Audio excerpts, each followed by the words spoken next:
Welcome back to Called2Mission, as we continue to explore the vocation of the laity and what does it mean to live out our faith in the world. I'm Tim Nichols, and today we're tackling the question, what role have lay people played in the church since its beginning, and how has it changed through the centuries? We'll take a journey through history to explore how the first Christians lived their faith as lay disciples, how lay people shaped the church through the centuries, and the rise and fall of lay participation and why it matters today. But first, let me begin by recommending a book to you. Russell Shaw has written extensively on the role of the laity, in articles as well as a number of books. His book, Catholic Laity and the Mission of the Church, I would recommend as a great starting point for anyone who wants to explore and understand the vocation of the laity. Okay, so let's begin this section by reading from the book of Acts, chapter 2, verse 42. They devoted themselves to the apostles' teaching and to fellowship, to the breaking of bread and to prayer. From the very beginning, the church was a community of disciples. The apostles led the church, but ordinary men and women, traders, craftsmen, merchants, soldiers, and slaves spread the gospel across the Roman Empire. Lay Christians shared the faith in daily life. When St. Paul wrote his many letters, he addressed them to entire communities, not just to the leaders. Paul wrote them to teach, remind, encourage, and to correct. In the early church, due to continuing persecution, there were few, if any, church buildings, so lay people hosted house churches. Cathedrals and churches did not start to appear till the time of Constantine. Many persecutions took place during the first 300 years of the church, so prayer and celebrations of the Eucharist took place in family homes and in secret. Lay people, along with the apostles and bishops, suffered persecution as witnesses. Many of the early martyrs, like St. Perpetua and St. Felicity, were lay people. The early church grew not just through priests and bishops, but because lay people were bold in their faith and saw evangelization as their responsibility. With the coming of Emperor Constantine and the legalization of Christianity in the 4th century, everything changed. The church went from a persecuted minority to become the dominant force in the Roman Empire, with many Roman citizens becoming Christians because of Christianity being the religion of the emperor. It's during this time that we see the development of clergy with distinctive dress, with Emperor Constantine wanting to distinguish Christian priests from pagan priests of previous times. In this era, lay Catholics continue to play a key role in help building a Christian society. Lay rulers like Emperor Constantine helped spread Christianity. Lay people during this period of expansion helped establish monasteries and universities, with many monastic founders having lay patrons. This period also saw lay people developing a Catholic culture through to the Middle Ages and the Renaissance. Artists, scholars, and philosophers such as Dante and Michelangelo were lay Catholics shaping the world. However, as time went on through the centuries, the church became more institutionalized, with a separation growing between clergy and laity. The church's leadership became more clerical, and lay people were often seen as passive rather than active participants in the mission. With the coming of the Reformation in the 16th century, the role of the laity faced its greatest challenge. The Protestant Reformers emphasized the priesthood of all believers, while the Catholic Church, in response, reaffirmed the unique role of ordained priests, particularly with the establishing of seminaries.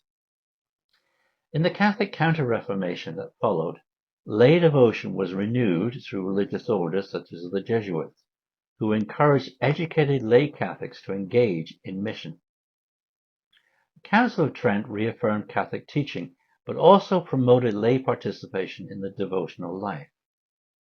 The period saw the rise of lay confraternities, groups of lay people dedicated to charity and evangelization.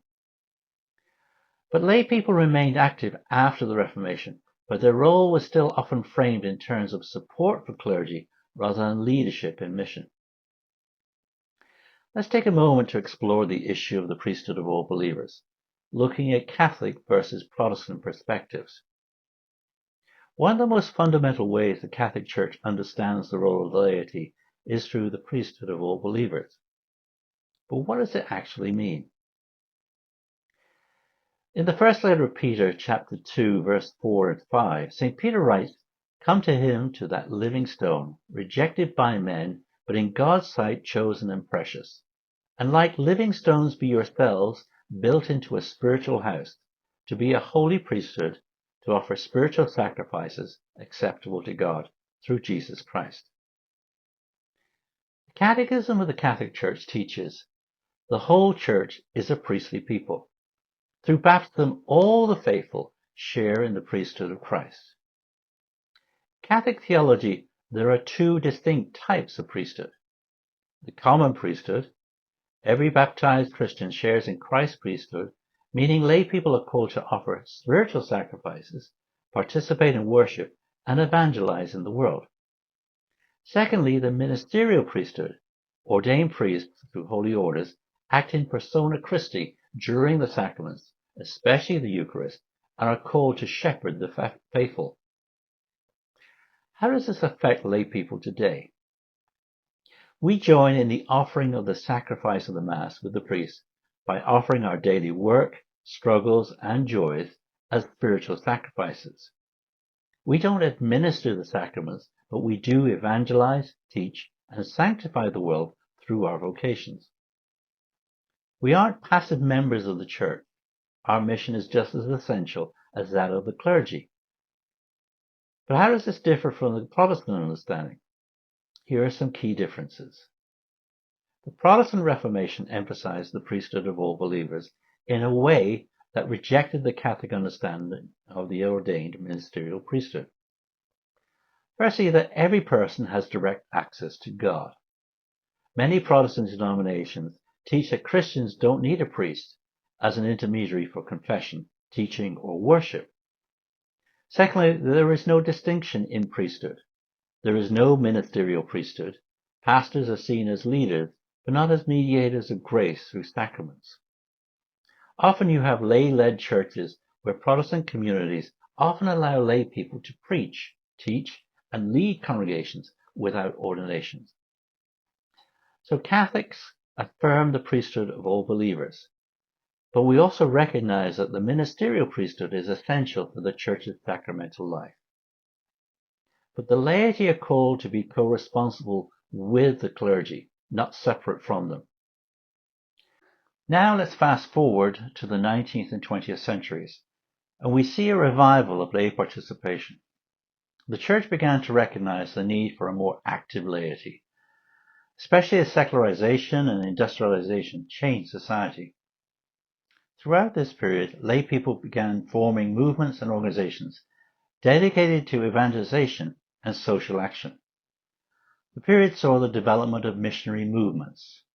Lay missionaries like Blessed Pauline Jarcot, the founder of the Society for the Propagation of the Faith in the 19th century, played a key role in global evangelization. Other lay people, such as Dorothy Day, co-founded the Catholic Worker movement, bringing the Church's social teaching into action. Catholic Action was a movement especially strong in Europe and Latin America, which sought to form lay leaders who would shape society through faith-based engagement.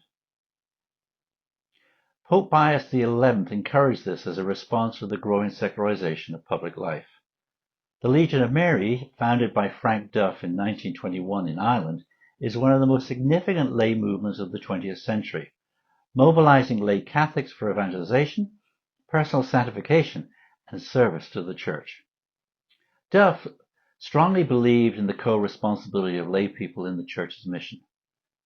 Russell Shaw highlights this in his book, The Importance of These Movements, when he says the rise of lay apostolic movements in the 19th and 20th centuries was a rediscovery of the fact that evangelization is not the task of priests and religious alone, but of every baptized Catholic. In the second half of the 20th century, the Second Vatican Council marked a turning point for the understanding of the role and vocation of the laity. The Council Fathers issued Lumen Gentium, which spoke extensively about the laity's role. What specifically characterizes the laity is their secular nature. They are called there by God that by exercising their proper function and led by the Spirit of the gospel, they may work for the sanctification of the world from within as a leaven. The Second Vatican Council marked a shift in identity. The Council reaffirmed that the laity were not passive members of the Church, but active participants in Christ's mission. It pointed to lay people having a co-responsibility with clergy. The laity were not meant to be just helpers to priests, but co-responsible for the Church's mission. And the Council Fathers placed center stage the laity's role in evangelization in the world, that unlike priests and religious, lay people are called to transform society from within, through family life, work, politics, and culture. Shaw notes, before the Second Vatican Council, many Catholics viewed their faith as something lived mainly within the walls of the Church. The Council reminded us that the mission of the Church extends into the world. So the 20th century saw the reawakening of the lay vocation. Movements like the Legion of Mary, Catholic Action, and the Catholic Worker Movement empowered lay people, and the Council officially reaffirmed their central role in the mission of the Church. So what does all that mean for us today? From the earliest days of Christianity to the Second Vatican Council, the laity have always been essential to the Church's mission. But as Shaw warns, we often forget this calling. If the Church is to meet the challenge of evangelization today, the laity must embrace their responsibility. The future of the faith depends on it. As we move forward in this podcast series, we'll explore what it means to live as lay disciples today, in our families, workplaces, and communities. In the next episode, we'll dive deeper into what the popes have said about the role of the laity, including Pope St. John Paul II, Benedict XVI, and Pope Francis. Until next time, remember, your vocation begins with discipleship. Answer the call.